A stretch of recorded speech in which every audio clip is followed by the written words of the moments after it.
करता है, सब समाजों के लिए लड़ रहा है, किसान जवान तमाम मुद्दों के लिए। तो हनुमान को कैसे डिफेम करें, इसलिए उन्होंने जब कोई नहीं था घर पे तो पोल से फोटो खींच के भाग गए चोर। पुलिस चोरों की तरह भागी वहां से 15 घर। कौन रोक रहा था पुलिस को? और अगर इनको कनेक्शन काटना होता तो मुझे नोटिस देते, या मैं वहां रहता उस दिन काट देते, तब तो कोई मर्दानगी थी। ये तो हिजड़े हैं जो पीछे से करके भाग गए, हिजड़ों की तरह भागे। और क्या वहाँ कोई था थोड़े? ये तो रात को कोई चोरी के लिए ताला तोड़ गया। मेरे से एमएलए क्वार्टर में चोरी हुई थी, मैं नहीं था। मेरे एमएलए क्वार्टर में चोरी हुई, मैं नहीं था। चोरों को पकड़ लिया। तो ऐसा थोड़ी मान लो मेरी गाड़ी चली जाएगी। लेकिन हनुमान बेनीवाल अगर हो और सरकार कहते कि मारे, बता दे सरकार इन्होंने अपनी माँ का दूध पिया है तो मुझे चैलेंज करके रोको। मैं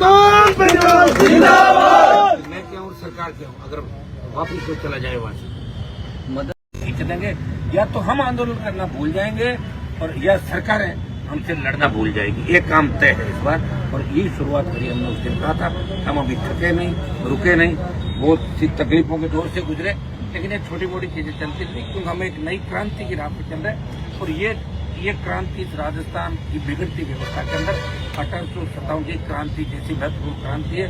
इस बार अगर हमारी जीत होगी तो फिर किसी की हिम्मत नहीं होगी कि राजस्थान में किसी तरह का पेपर आउट हो, किसी विश्वविद्यालय की फर्जी डिग्री मिले, इन विश्वविद्यालयों को जमीनें दी जाए, तो कॉमर्शियल काम के लिए दूसरे धंधों में करें, नाम ले पढ़ाई का, और काम के लिए दूसरे।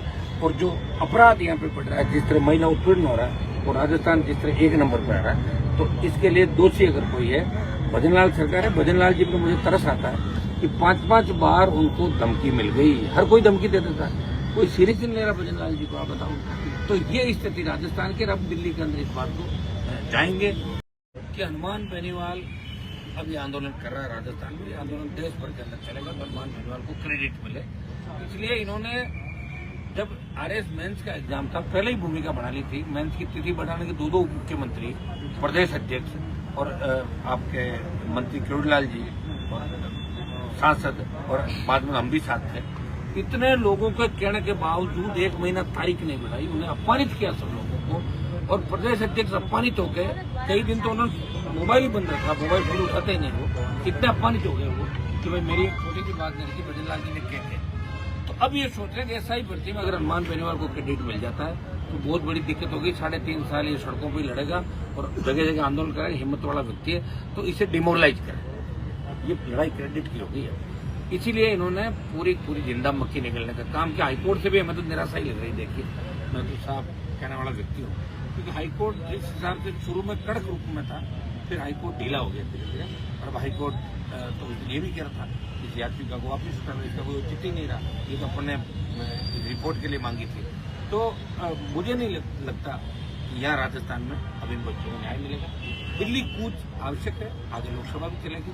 और हम इस बार देश के अंदर भारतीय जनता पार्टी की कथनी और करने में जो अंतर है, तो प्रधानमंत्री मोदी कह के गए, अमित शाह कह के गए, इनके दर्जनों राष्ट्रीय अध्यक्ष कह के गए कि इन्होंने तोते की तरह रट लगाई इनके सब नेताओं ने कि SI भर्ती को रद्द करेंगे, RPC को ये करेंगे, पेपर लीक हो रहा, घेल होती है, वो है। तो इनकी बात भी अब राजस्थान के आम आवाम को, आम जन को और देश में पता लगनी चाहिए कि भाजपा और कांग्रेस मिला जुली का खेल है।